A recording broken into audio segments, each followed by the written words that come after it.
بسم اللہ الرحمن الرحیم والصلاة والسلام علی رسولہ الکریم وعلی آلہ وصحبہ اجمعین، اما بعد۔ جو کل ہم بات کر رہے تھے ہن لباس لکم انتم لباس لہن، اس پر بات چل رہی تھی۔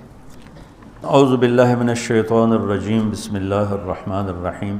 احل لکم لیلۃ الصیام الرفث الی نسائکم ہن لباس لکم وانتم لباس لہن، علم اللہ انکم کنتم تختانون انفسکم فتاب علیکم وعفا عنکم فالآن باشروہن وابتغوا ما کتب اللہ لکم وکلوا واشربوا حتی یتبین لکم الخیط الابیض من الخیط الاسود من الفجر ثم اتموا الصیام الی اللیل ولا تباشروهن وانتم عاکفون فی المساجد تلک حدود اللہ فلا تقربوها كذلك یبین اللہ آیاتہ للناس لعلہم یتقون۔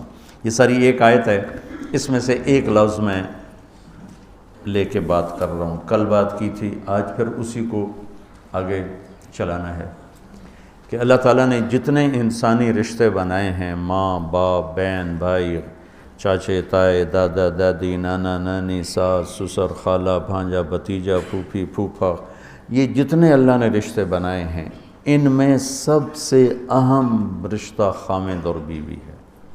سب سے اہم رشتہ خامد اور بیوی ہے، سب سے قریب ترین رشتہ خامد اور بیوی۔ لباس سے زیادہ کوئی چیز میرے قریب ہے؟ آپ کے قریب لباس سے زیادہ کوئی چیز قریب ہے؟ بولو۔ تو اللہ تعالیٰ کہہ رہا ہے کہ میری بیوی میرا لباس ہے، اور میری بیوی سے کہہ رہا ہے کہ تیرا خامن تیرا لباس۔ تو میں سے مراد سب شادی شدہ، جتنے شادی شدہ لوگ ہیں، تو میں بھی کون ہیں شادی شدہ طلبہ میں؟ ماشاءاللہ کافی بابرکت مجمع ہے۔ ہاں اچھا، تو اللہ تم سے کہہ رہا ہے تمہاری بیوی تمہارا لباس ہے۔ سب سے قریب شادی کے بعد قریب ترین رشتہ لفظ لباس بتا رہا ہے بیوی ہے، قریب ترین رشتہ بیوی ہے، اور جو قریب ترین ہوتا ہے وہ پہلے ہوتا ہے، اس کا حق پہلے آ جاتا ہے، قریب ہو گیا۔ اور کل میں نے کہا تھا کہ لباس اور میرے درمیان کوئی چیز حائل نہیں ہے۔ اس سے میں نے وہ ایک حدیث کو اس کے ساتھ جوڑا تھا جو آپ نے حضرت فاطمہ رضی اللہ تعالیٰ عنہ سے فرمایا تھا کہ جسے میں پسند کروں اسے تو پسند نہیں کرے۔ تو چپ کر کے واپس چلی گئیں اور اپنی اور بیگمات رسول سے فرمایا کہ بھائی آپ جانو اور آپ کا مسئلہ، میں اب اس میں نہیں پڑتی۔ تو یہ رشتہ سب سے قریب ہو جاتا ہے، اس سے قریب اور کوئی رشتہ نہیں ہے۔ جب یہ سب سے زیادہ قریب ہے تو اس کے حقوق بھی سب سے پہلے ہوں گے، اس کا حق بھی سب سے پہلے ہوگا، اس کا خیال بھی سب سے پہلے ہوگا۔ ہمارا جوائنٹ فیملی سسٹم ہے، میں کوئی بچیوں کو ساس سسر کے خلاف نہیں بھڑکا رہا، جو سسرال میں زیادتی ہو رہی ہے میں اس کے ازالہ کی کوشش کر رہا ہوں۔ آنے والی بچی اپنے ماں باپ کو چھوڑ کر آئی ہے، اب وہ اپنے خامد کے ماں باپ کو اپنا ماں باپ بنا لے تو اس کی سعادت ہے، اور بچے کے ماں باپ نے اپنی بیٹیوں کو آگے روانہ کر دیا ہے، وہ اس آنے والی بہو کو اپنی بیٹی بنا لیں تو کتنا خوبصورت ہو جائے گا یہ نظام۔ لیکن تربیت بھی نہیں ہے اور سیرت بھی سامنے نہیں ہے۔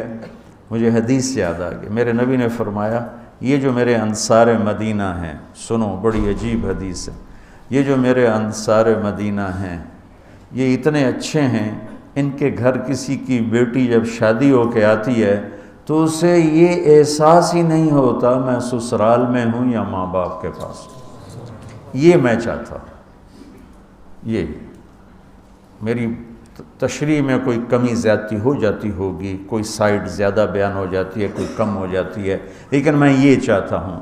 یہ حدیث مجھے اللہ نے ابھی یاد دلوائی ہے، حیات الصحابہ میں ہے، جلد اول میں ہے کہ آپ نے فرمایا کہ یہ جو میرے انصار، میں دوبارہ کہہ رہا ہوں، یہ جو میرے انصار مدینہ ہیں یہ اتنے قابل تعریف ہیں کہ ان کے گھر جب کسی کی ڈولی اترتی ہے تو اس آنے والی بچی کو یہ احساس نہیں ہوتا کہ میں اپنے گھر میں ہوں یا سسرال کے گھر میں۔ میرے عزیزو، کم از کم تم جو میری اولاد ہو، تم میری روحانی اولاد ہو، تم تو میری بات کو آگے چلاؤ کہ تم اپنے گھر کو، اپنی بیوی کو اس طرح رکھو، اپنے ماں باپ کو بھی اس پہ تیار کرو، اپنی بہنوں کو اس پہ تیار کرو۔ ایک رخ تنقید دی، اے کر دی بھائی، اے کر دی بھائی، یہ سارا یہ میرا ماحول ہے۔ پتہ اٹھیندی کی میں، باندھی کی میں، ٹردی کی میں، یہاں تک یہ ساری کانوں سنی باتیں۔ تو بچے کے ماں باپ کہیں ہماری بیٹیوں کی تو شادی ہو گئی، اللہ نے ہمیں بیٹی دے دی ہے، اب ہم اس کو بیٹی بنا کے رکھیں گے، اور آنے والی کہے کہ میرے ماں باپ کو تو میں نے چھوڑ دیا، اب میرے خامند کے ماں باپ میرے ماں باپ ہیں، میں نے ان کے پاؤں دھو کے پینے ہیں، تو خود اپنی خوشی سے سارے گھر کی خدمت کرے، کون روکتا ہے؟ لیکن جو ہمارا ایک جابرانہ ماحول ہے، اس نے اس رشتے کو توڑ کے رکھ دیا ہے۔ یہ جو آنے والی لڑکی ہے، اس کے ذمہ ہے نسل تیار کرنا، نسل۔ میری بہو سے میری نسل چلے گی اور میں اسی پر جوتا اٹھا کے کھڑا ہوں، کتنی بڑی زیادتی۔ ماں یہ نہیں سوچتی کہ میری نسل جو چلے گی اس لڑکی سے چلے گی۔ اب ساس اگر یوں سوچے کہ میری نسل اس سے چلے گی، سسر یوں سوچے میری نسل اس سے چلے گی، خامند یوں سوچے یہ میری نسل اس سے چلے گی، خامند کی بہنیں یوں سوچیں ہمارے بھائی کی، ہمارے باپ کی نسل اس سے چلے گی، تو ہم اس کو عزت دیں، محبت دیں، پیار دیں، تو وہ پاگل ہے جو تمہیں کاٹ کھائے گی یا تم سے لڑے گی۔ اس کو تانے اتنے ملتے ہیں، ذلت اتنی ملتی ہے۔ اور میں نے جیسے کہا لباس سب سے قریب ہے، تو اس کے بعد بیوی کا حق سب سے پہلے آ جاتا ہے۔ ماں باپ کی طرف سے زیادتی آئے تو تمہارے ذمہ ہے اپنی بیوی کو بچاؤ، اللہ کے واسطے اپنی بیویوں کی حفاظت کرو۔ ہاں تمہاری بیوی کی طرف سے زیادتی آئے تو اللہ کے واسطے ماں باپ کی حفاظت کرو۔ تو اس کا مطلب یہ نہیں کہ تم ڈنڈا اٹھا لو، اپنے اخلاق ایسے بناؤ، سپرنگ بن جاؤ، سپرنگ جو فریشر سے کو قبول کر کے دب کر کے نیچے چلا جاتا ہے، نیچے جانے میں جڑ جانے کا نظام چھپا ہوا ہے کہ جھک جاؤ۔ ماں باپ ناراض ہو ان کے پاؤں پکڑ لو، بیوی ناراض ہو اس کے پاؤں پکڑ لو۔ ذلت میں عزت چھپی ہوئی ہے، ساری زندگی کا تجربہ بتا رہا ہوں۔ ذلت اللہ کی رضا کے لیے ذلت اٹھانے میں عزت چھپی ہوئی ہے۔ ہن لباس لکم، کتنا ہی مجھے غصہ چڑھا ہو میں اپنے کپڑے پھاڑوں گا، مجھے غصہ آ گیا میں نے اپنے کرتے پھاڑنے میں، کسی یہ پاگل تو کرے گا، سمجھدار دوئے دا کرتا پاڑے گا، اپنا نہیں پاڑے گا۔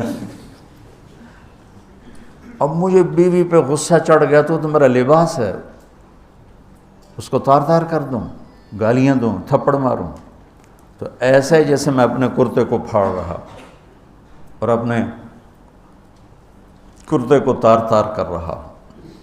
بیوی کو غصہ چڑھے تو وہ اپنے کپڑے پھاڑتی ہے۔ کپڑوں کے لیے کتنے حفاظتی نظام ہیں، الماریاں بنی ہوئی ہیں اور ہینگر بنے ہوئے ہیں، کریز خراب نہ ہو۔ ایک چھوٹا سا بچہ ہے لیکن اپنے لباس کو کیسے حفاظت کر رہا ہے، کریز ٹھیک کر رہا ہے، سرانے کے نیچے رکھ رہا ہے اور اس کو صاف ستھرا رکھ رہا ہے۔ ہم کھاتے ہوئے کیا کرتے ہیں، آگے اگر کپڑے نئے پہنے ہوں تو آستینیں چڑھا لیتے ہیں کہ کہیں کوئی شوربہ کچھ سالن ادھر نہ لگ جائے، ادھر نہ لگ جائے، اور آگے ہم کیا کرتے ہیں، تولیہ رکھتے ہیں، نیپکن رکھتے ہیں، کوئی رومال رکھتے ہیں۔ بڑے بڑے ہوٹلوں میں جاؤ تو پہلے وہ ساتھ رکھا ہوتا ہے کہ کوئی کھانے کا ذرہ گرے، سالن کا کوئی قطرہ گرے تو آپ کے کپڑے خراب نہ ہوں۔ ہم کیچڑ میں جا رہے ہوں تو ہم اپنے پاؤں گندے کر لیتے ہیں، کپڑے گندے نہیں ہونے دیتے، اپنے شلوار اوپر کر لیتے ہیں، پتلون اوپر کر لیتے ہیں، پاجامہ اوپر کر لیتے ہیں۔ تو جب کہیں سے کوئی آنے لگے ایسی ناگواریاں تو اپنے اوپر لے لو، بیوی پہ نہ آنے دو۔ ہم کپڑا بچاتے ہیں یا پاؤں بچاتے ہیں؟ کپڑا بچاتے ہیں، شلوار اوپر ٹانگ لیتے ہیں، کرتے کو یوں سمیٹ لیتے ہیں.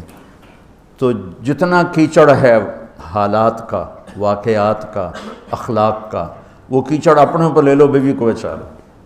اور بیوی کیا کرے؟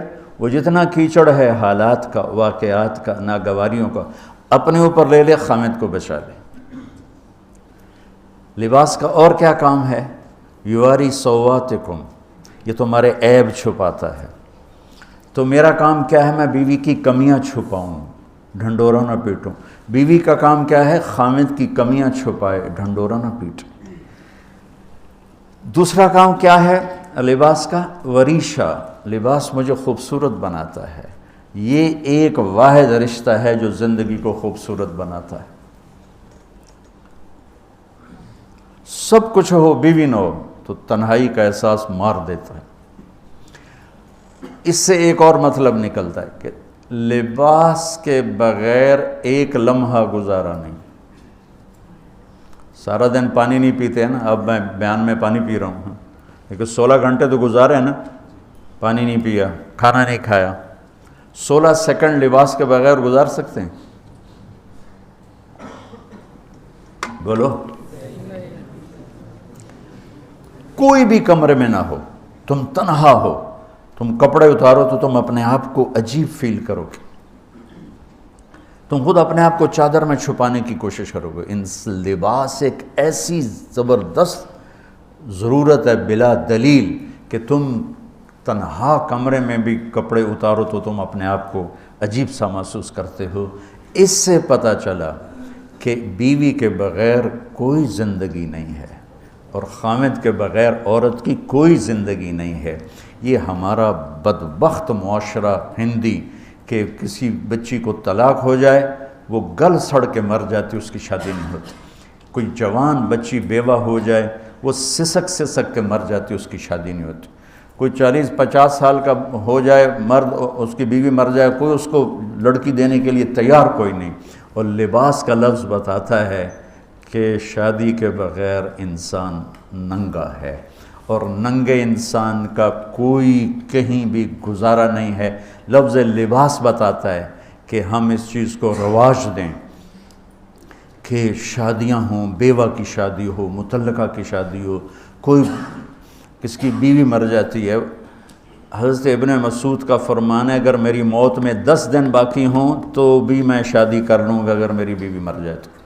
ابو ہریرہ کہتے ہیں اگر میری زندگی میں 7 دن باقی ہوں اور میری بیوی مر جائے تو میں 1 ہفتہ بھی شادی کے بغیر نہیں رہوں گا، میں شادی کر لوں گا. تو ہم ایک ہندی معاشرے سے متاثر ہیں جہاں بیوہ کی کوئی سنوائی نہیں، مطلقہ کی کوئی سنوائی نہیں، اور کوئی جوان بھی 2-4 بچے ہیں اور بیوی مر جائے تو اس کی کوئی شادی نہیں ہے. وہ سسک کے وہ بلک کے زندگی گزارتے ہیں. ہم لوگ اس کو رواج دیں. لباس، لفظ لباس بتا رہا ہے کہ جیسے لباس کے بغیر ایک لمحہ آدمی چین سے نہیں بیٹھ سکتا، ایسے ہی اس رشتے کے بغیر زندگی میں کوئی خوبصورتی نہیں، کوئی حسن نہیں ہے. ہن لباس لکم انتم لباس لہن. تو لباس کیا کرتا ہے؟ زیب و زینت. لباس کیا کرتا ہے؟ عیب چھپاتا ہے. لباس کیا کرتا ہے؟ خوبصورت بناتا ہے. تو اس رشتے کو خوبصورت بنانا ہے بیوی خامند کے لیے، خامند بیوی کے لیے. کس طرح یہ رشتہ خوبصورت بنے گا؟ اچھے اخلاق کے ساتھ. اچھے اخلاق کے ساتھ. اگر گھر والوں کے اخلاق اچھے ہوں اور بچی ساس سسر کو ماں باپ بنا لے، ساس سسر بچی کو ماں باپ بنا لیں، خامند بیوی کو ہتھیلی کا چھالا بنا لے، بیوی خامند کو ہتھیلی کا چھالا بنا لے. میں قربان جاؤں اپنے نبی پر. ساری کائنات کو نور ایمان دینے والی ہستی، اور حضرت عائشہ رضی اللہ عنہ کو لقمے بنا کے کھلا رہے. کمال. حضرت عائشہ رضی اللہ تعالیٰ عنہ وہ بڑی بڑی بوٹیاں ہوتی تھیں نا، وہ اٹھا کے ایسے نوچتیں اور پھر رکھ دیتی، روٹی کا ٹکڑا اٹھاتی. میرے نبی وہی بوٹی اٹھاتے جہاں حضرت عائشہ نے نوچا ہوتا تھا، وہیں دکھا کے کرتے تھے ان کی محبت کو لینے کے لیے. اور ہمیں سکھانے کی۔ تو حضرت عائشہ رضی اللہ تعالیٰ عنہ گلاس اٹھاتی اور یہ پیا، یہ رکھا۔ میرے نبی اٹھاتے اور جہاں حضرت عائشہ کے ہونٹ لگے ہوتے تھے وہاں ہونٹ رکھ کے، یہ زندگی سکھائی ہے۔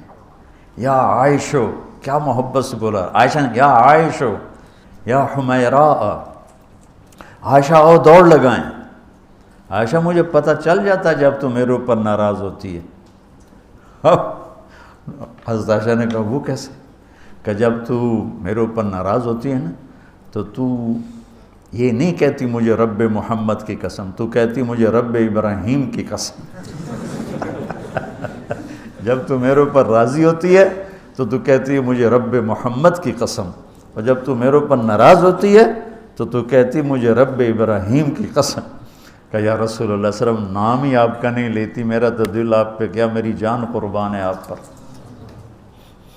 عرب کے ماحول میں اظہار عشق عیب تھا بیوی سے، ہاں معشوق سے اظہار عشق ساری شاعری بھری پڑی، لیکن بیوی سے اظہار عشق عیب، موت۔ اس ماحول میں جس میں بیوی سے اظہار عشق ایک عیب تھا اور معشوق سے اظہار عشق شاعری بھری پڑی ہے، عرب کی شاعری بھری پڑی ہے عشق و معشوقی سے، اس ماحول میں میرے نبی سے ایک شخص کہتا ہے یا رسول اللہ من احب الناس الیک، آپ کو سب سے زیادہ کس سے پیار ہے؟ بھری محفل ہے، مسجد الگ نہیں کہ یوں کر کے پوچھ رہا ہو، بھری محفل میں آپ سب سے زیادہ کس سے پیار کرتے ہیں؟ تو آپ نے زور سے کہا عائشہ سے۔ اللہ اکبر، اللہ اکبر، ہائے ہائے ہائے ہائے ہائے۔ وہ تو ہل گئے، وہ کہنے لگے، ان کی تو سمجھ میں نہیں آئی بات، تو انہوں نے کہا یا رسول اللہ میرا مطلب ہے مردوں میں آپ کس سے زیادہ پیار کرتے؟ تو آپ کو اندازہ ہو گیا بھائی کیوں یہ پوچھ رہا ہے، اس کو ہضم نہیں ہوا جواب، تو آپ نے کہنا تھا ابو بکر سے، تو آپ نے فرمایا مردوں میں عائشہ کے ابا سے، ابوہا عائشہ کے ابا سے۔ کیا زندگی سکھائی، ہن لباس لکم وانتم لباس لہن، یہ تمہارا لباس ہیں، تمہیں کتنا ہی غصہ چڑھے لباس تو نہیں پھاڑو گے، تمہیں غصہ چڑھے بیوی کو بے عزت نہ کرو، بیوی کو غصہ چڑھے تو کرتا پھاڑے گی، اپنا دوپٹے کو آگ میں ڈالے گی، نہیں اس کو بچائے گی، صرف پاگل یہ کام کرتا ہے۔ اسی ایک لفظ لباس کے اندر زندگی گزارنے کا پورا طریقہ موجود ہے، اور اسی کے اندر بیواؤں کی، مطلقہ کی، رنڈوے کی شادی کا اشارہ خوبصورت موجود ہے کہ لباس کے بغیر تو ایک لمحہ انسان نہیں گزار سکتا، تو اس کو رواج دینا یہ ہمارے ذمے ہے، اور اپنے نبی کی معاشرت کو بتانا یہ ہمارے ذمے ہے۔ ہم تو ان مسائل میں پڑ گئے جن کا نہ جنت سے تعلق ہے نہ جہنم سے تعلق ہے، الٹا وہ مسائل جس میں زیادہ اختلاف ہے اس میں زیادہ بولنا، زیادہ تقریریں کرنا، اس چیز نے ہمیں اپنی منزل سے بہت دور کر دیا، ہم کھو گئے ہیں، کہیں اور چلے گئے ہیں۔ تو اس عرب کے ماحول میں میرے نبی نے لباس بنا کے دکھایا۔ صفیہ رضی اللہ تعالیٰ عنہ چھوٹے قد کی تھیں، اونٹ پہ سواری کے لیے وہ خود نہیں کر سکتی تھی، آپ نے اپنا گھٹنا آگے کر دیا، حضرت صفیہ نے آپ کے گھٹنے پر پاؤں رکھا اور اس کو زینہ بنا کے آپ نے ان کو اوپر چڑھایا، زینہ بنا کے۔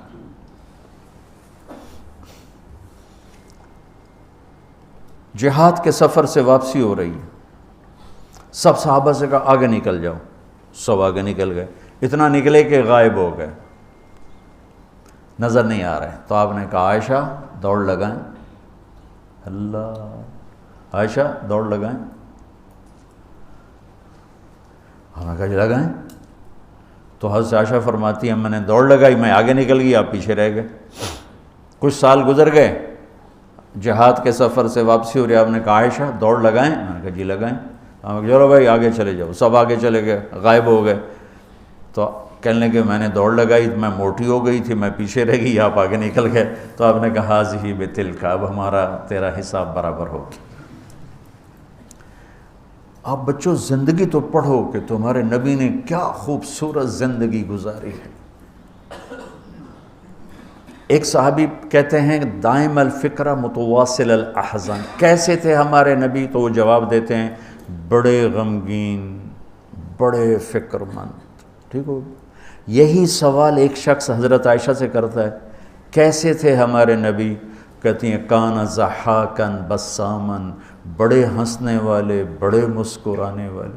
ایک کہہ رہا ہے بڑے غمگین، بڑے فکر والے، ایک کہہ رہی ہیں بڑے ہنسنے والے، بڑے مسکرانے والے۔ یہ فرق کیوں ہے؟ ایک نے دیکھا ہے مسجد کے ماحول میں، وہاں نبوت کی ذمہ داری مقدم ہے، اور اس کا احساس آپ پر وزن ڈال رہا ہے۔ اما عائشہ نے دیکھا مسکراتا ہنستا، کہاں؟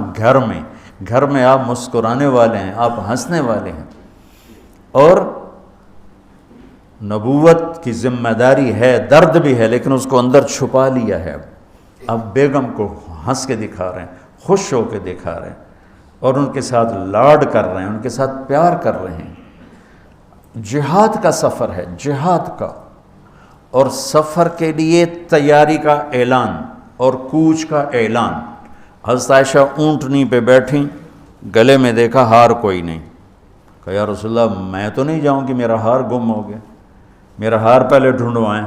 سارے لشکر کو ہار پہ لگا دیا۔ آپ کہتے تیرا دماغ خراب ہے، میں جہاد میں تیرے لاڈ اٹھاؤں اور تیرے ہار کے پیچھے میں سفر کینسل کروں؟ چلو چلو۔ آپ نے کہا چلو بھائی عائشہ کا ہار ڈھونڈو، سارے ہار ڈھونڈنے میں لگ گئے سارے۔ یہ میں کہاں سے کوئی میں فرضی کس سے بیان کر رہا ہوں؟ گھڑ گھڑ کے بیان کر رہا ہوں، تمہیں اپنے حبیب کی سیرت سے اٹھا کے دے رہا ہوں۔ کوئی آپ کسی سیر پہ نہیں نکلے تھے کہ کوئی بات نہیں سفر کینسل کرو، جہاد کا سفر ہے، اور آپ کہہ رہے ہیں عائشہ کا ہار ڈھونڈو۔ آپ دیکھ رہے تھے کہ آگے عورتوں کے ساتھ کتنے ظلم ہوں گے۔ تم کو بھی سنو ان کی چیخیں اور آہیں جو میں سنتا ہوں تمہارے کلیجے پھٹ جائیں کہ کس قدر ظلم ہے۔ اور تمہیں عجیب بات بتاؤں، یورپ میں نظر آتا ہے عورت بڑی آزاد ہے، یورپ کی عورت پر یہاں سے بھی زیادہ ظلم ہوتا، دیکھنے میں وہ آزاد نظر آتی، لیکن اوف اللہ اللہ۔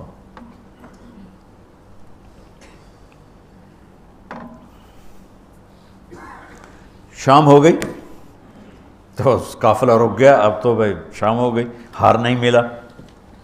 مغرب عشاء کے لیے تو پانی موجود تھا، اب عشاء پڑھنے کے بعد پانی ختم، چونکہ خیال تھا بھائی اگلی منزل پانی ہے تو وہاں جا کے نماز پڑھیں گے، تو اب پانی کوئی نہیں ہے، اور سب نے ابو بکر صدیق رضی اللہ تعالیٰ عنہ کو تانے دینے شروع کیے، تیری بیٹی کی وجہ سے اب فجر کی نماز کا کیا بنے گا، اب تو پانی کوئی نہیں، وہ وضو کیسے کریں گے، تیمم کی آیت ابھی آئی نہیں ہے۔ تو حضرت ابو بکر صدیق کو غصہ چڑھا، وہ گئے اللہ کے نبی کے خیمے میں، وہ تو باب تھے، تو آگے اللہ کے نبی حضرت عائشہ کی گود میں سر رکھے سو رہے تھے، حضرت عائشہ یوں بیٹھی ہوئی تھی۔ تو اب کیا کریں، وہ سوئے ہوئے ہیں تو بول تو سکتے نہیں، تب وہ چہرے سے ان کو ڈانٹ رہے ہیں۔